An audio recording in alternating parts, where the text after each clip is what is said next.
Good evening. Trust your day has been good. Welcome to the English News Bulletin. Let's begin with the headlines. President Paul Kagame has received Professor Dr. Ugur Sahin, co-founder and CEO of the BioNTech Group, and his delegation, who are in Kigali to launch the first BioNTech unit at the messenger RNA vaccine manufacturing site in Kigali. On Sunday, in a broadcast that joined the Ministry of Finance and Economic Planning and the Ministry of Local Government, the focus was on explaining the new immovable property tax recently published in the official gazette.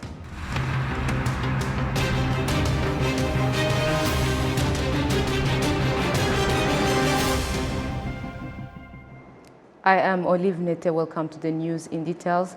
And as we begin this edition, let us inform you that President Paul Kagame has received Professor Dr. Ugur Sahin, co-founder and CEO of the BioNTech Group, and his delegation, who are in Kigali to launch the first BioNTech unit at the messenger RNA vaccine manufacturing site in Kigali. President Kagame also received the Musa Faki Mahamat, the chair of the African Union Commission, for discussions ahead of tomorrow's inauguration of the vaccine manufacturing site.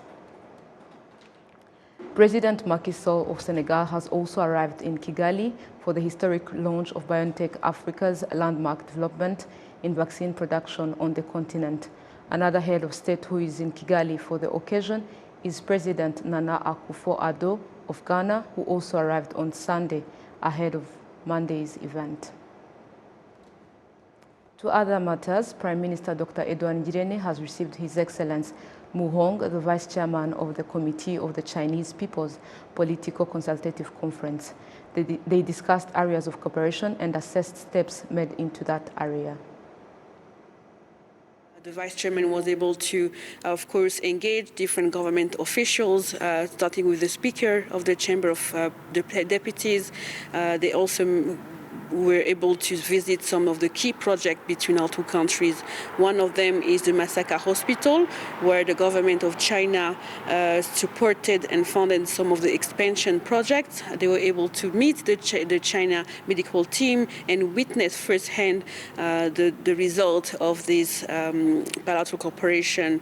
They were also able to visit another project in Huye, which is the China-Rwanda agriculture technology demonstration site that has been transformation in terms of agriculture technology. And finally, they also saw a cement factory, prefabricated construction factory in the southern province. And finally, the delegation was able to meet some of the Chinese businesses executives that are operating in Kigali. We are very thankful for this, again, very important visit that will bring our cooperation to new heights.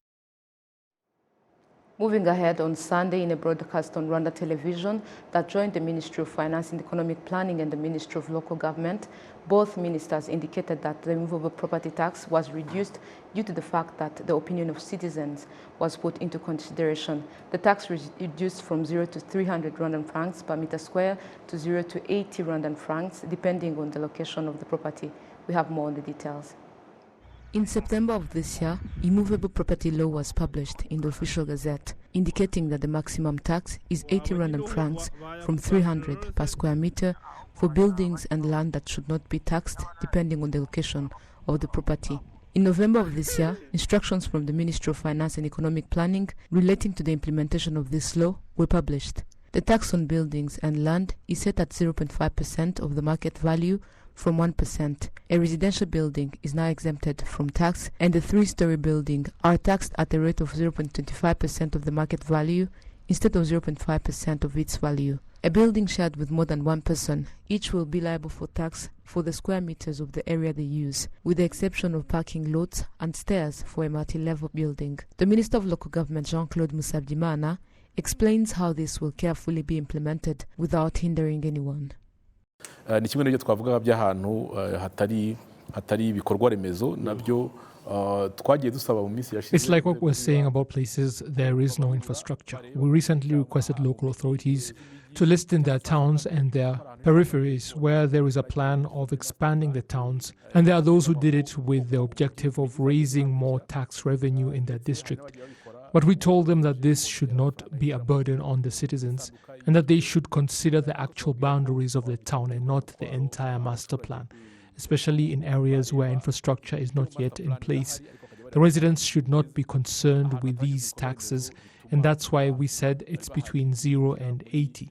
These entities can say that such areas are in category 0 until infrastructure is put in place. All of this is to make sure that people are not burdened by such a law. That is why this was established. inama njyanama baritoreye zibahagarariye niko kazi kazo zikemeza ibintu byorohereza abaturage. Commercial buildings will be taxed at 0.3% of their value instead of 0.5%, and industrial buildings will be taxed at 0.1%, including land, while previously land and house were taxed separately. The tax rate for commercial houses is 0.3% of its market value, and buildings for industrial users are 0.1%. A plot for 2 hectares or less for agricultural use is exempt from tax, as are land located in places where there is not yet infrastructure such as roads or electricity. A plot or building worth less than 5 million Rwandan francs, if sold, is exempt from tax, but whoever sells the property will pay a tax of 2.5% of the market value, and if it is a company, the tax rate is 2%. Dr. Oziel Ndagijimana explains when the law will be effective.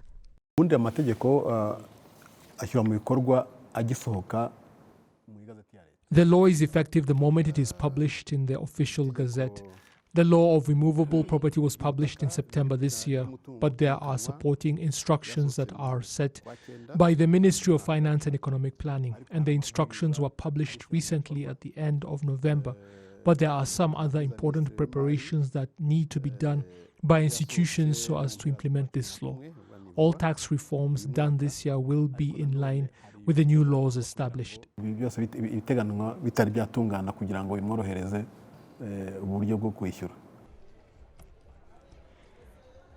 The rental income tax rate is 50% for an annual rental income of between 0 Rwandan francs to 180,000 Rwandan francs, 20% for an annual rental income of 180,000 Rwandan francs to 1 million Rwandan francs, and 30% for an annual rental income of annual rental exceeding 1 million Rwandan francs.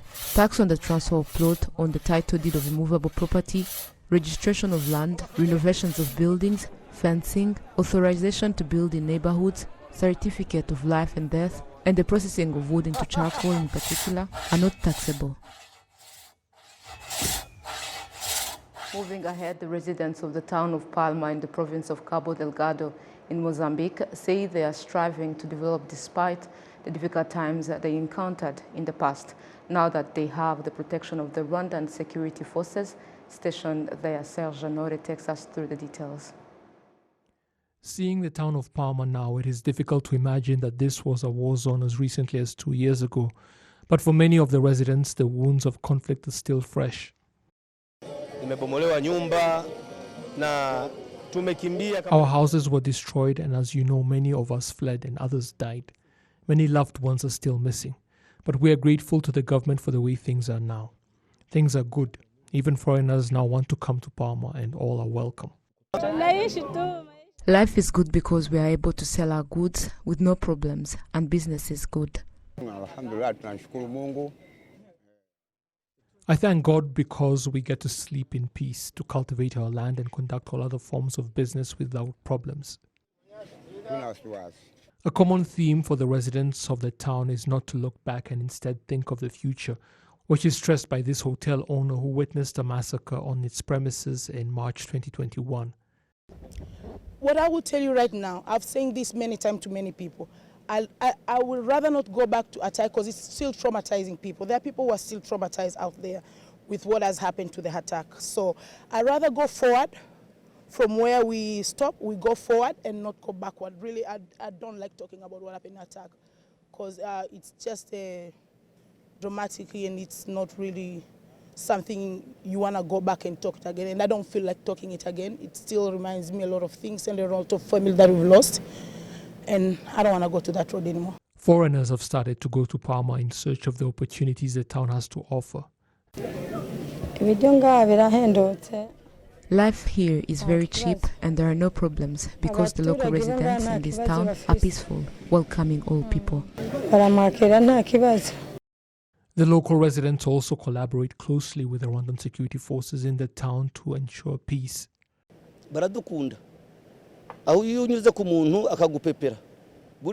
They love us. When you pass by a person and they wave to you, it is an indication that they trust you, and that trust is what makes cooperation possible. They provide us with information, a lot of it in fact, that sometimes we find rumors circulating as well, simply because many were traumatized by what they were forced to endure. But we help them nevertheless. The cooperation and trust therefore exists. The people of Palma are so impressed by the work the Rwandan security forces are doing, many now love Rwanda, and some have even started wearing sports jerseys bearing the Visit Rwanda logo. Thank you, Serge, for the details. Now, in other news, women of the Democratic Green Party of Rwanda elected their representative at the national level in the elections that took place in the Nation Women Congress 2023 on Sunday. We have the details. These are the first elections in the history of this party because the Women's Congress of the party were only limited to the province and the city of Kigali. The president of this party, Honorable Frank Habineza, points out that this is an important step in a free democracy and that does not leave behind any member of the Rwandan community. It is a big event for the party because it brings together elected women from all the provinces of Rwanda, plus the city of Kigali, and plus other party women leaders from the districts. So this is a big event because it's the first time we're going to have a national structure for women, as we have already have a national youth structure, which was elected in September. So this structure, both structures, both the women's structure and the youth structures, or the National Women League and the National Youth League, will help the party in mobilizing more votes, sensibilizing the population about the party. The members of the executive committee and other supporting bodies at the national level elected are 11. Elected to lead the women's chamber of the Democratic Green Party of Rwanda, Atanazi Mukeshimana points out that she will prioritize the development of women, including those in the party. I'm going to highly encourage them to be creative and create employment so that they can develop themselves and also contribute to the development of the country. The Democratic Green Party strives for a progressive people's democracy and cherishes the noble values of democracy and the international green principles. The president of the party, Honorable Frank Habineza, explains that they aim to improve the lives of the people. Indeed, we are very happy that the government of Rwanda did accept some of our ideas in the manifesto. I would say that about 70% of our manifesto has been achieved. We have key, what we call key promises that we made during the last elections. The first one was providing a hot meal to children or to pupils or students at school. And this was achieved through the school feeding program, which became a law now at both private and public schools. The Green Party is among the recognized political parties in Rwanda. The party also points out that it is ready to compete in the presidential and parliamentary elections scheduled for July 2024.